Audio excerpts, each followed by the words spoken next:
얘기했지만 밖에서의 사육주가 있다는 거죠. 그럼 사실 사육주라고 하는 것은 그렇죠. 흐름 속의 부분에 불과한 거거든. 그러니까 그런 거를 좀 그런 외부의 시선 또 더 큰 거시적 틀에서의 사육주를 볼 수 있는 해안을 가지려면 좋은 분을 많이 모셔야겠다. 예를 들면 뭐 한홍구 교수님 같은 분, 한홍구 교수님. 한홍구 교수님도 좀 오셔서 좀 얘기해 준다던가 이지상 선생이나 이지상 선생님 난 만나고 싶어. 이지상 선생님 가까워서 사진동호회 같이 하고 있어. 이지상 선생님. 어? 사진동호회. 그래? 그 노래하는 사람이 또 맞아요. 진짜. 네. 그 나도 한번 같이 불러줘. 네, 그거 할 때 한번 모실게요. 난 그분 노래는 다 구입해가지고 이지상 씨하고 백창훈 씨도 혹시 같이 연결되나? 그럼요. 백창훈 씨 노래는 나는 완전 네. 팬인데 나는 음악 목소리만 들어도 이 사람이 누군지 알 정도로 많이 듣는데 요즘 콘서트를 많이 안 해가지고 내가 모르고 안 가면서 되게 관심이 어떻게 이제 그런 좀 다양한 오히려 다른 영역에서 있는 분들하고 이 사회복지혹은 국가복지라는 이런 제목으로 좀 이 사회복지 인문학 강좌 좀 해보고 싶어요. 내가 한 대를 모아서 최근에 했던 게 노숙인 인문학 강좌를 촬영하고 구경한 거 있잖아. 근데 촬영하면서 내가 한 번 강좌를 들었을 뿐인데 대단히 감동을 받아갔는데 인생이 바뀐 것 같으니까. 사회복지가 잠깐 왜 이렇게 중요하냐면 사회복지 사들이 이제 앞으로는 사회가 이렇게 된 거에 대한 우리 책임은 아니죠. 워낙 이제 한국 사회가 즐거워 겪었고 어쨌든 자본주의라는 것이 이제 미국에 의해서 이식되면서 사회가 변화된 거죠. 그리고 정부적인 체계가 흘러왔기 때문에 우리 잘못은 아닌데 근데 앞으로는 우리 형이나 우리 아이들이 자랐을 때 사회가 그렇게 된 거에 대한 책임을 사회복지사에게 물 수 있다는 거죠. 사회복지사가 책임에서 벗어날 수가 없을 수도 있어. 계속 지금 사회복지사들이 하는 행위 자체가 그나마 기존에 남아있는 공동체를 파괴시키는 겁니다. 그런 게 이제 있다는 거죠. 지금의 같은 방식으로.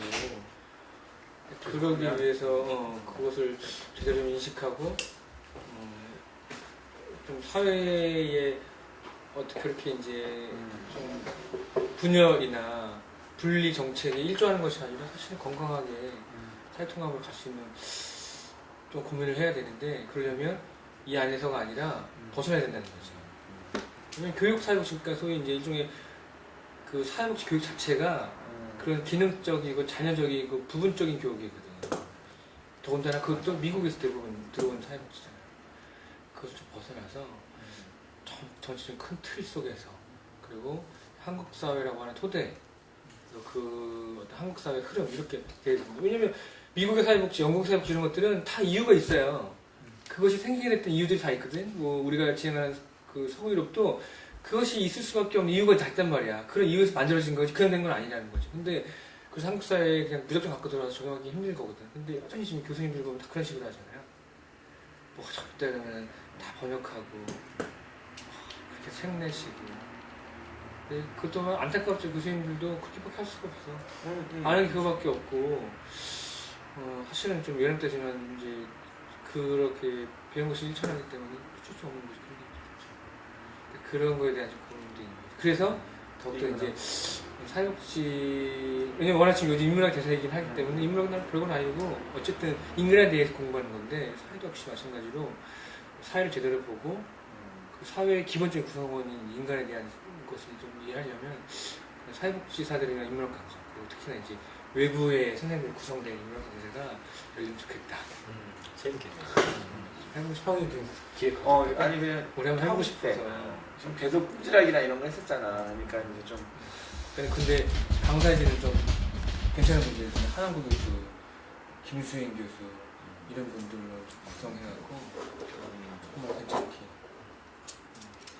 진중권 교수님 이런 분 섭외할 수 있을 것 같아요. 그런 분이 오실 수 있는 거지. 연출 다니까 그런 분들 오셔갖고 하는 거. 근데 제 주제는 뭐 사회복지고 국가복지. 저는 그렇게 하고 싶은 거지. 나눔 문화가 참 좋은 것 같아요. 그런 강좌들이 인문학뿐만 아니라 뭐 여러 가지 가끔 가거든요. 저도. 일단은 그러면 어제도 그런 자리를 많이 만나고 찾아가야 왔어요. 되겠네. 준범이 또 만나서 밥 먹고 왔는데 근데 그게 그런 데 가서 보면 그런 분들 얘기 속에 복지에 빠지지 않아요. 근데 그 많은 흐름 속에서 빠지지 않는 복지는 어떤 의미냐면 소위 이제 사람들에게 일단 사탕 발림 같은 거예요. 복지라는 것이. 만약에 당신이 국민들이 국가 체제에 잘 순응해주고 국가가 시킨 대로 잘한다면 그의 대가로서 복지를 주겠다 이런 차원인 거죠.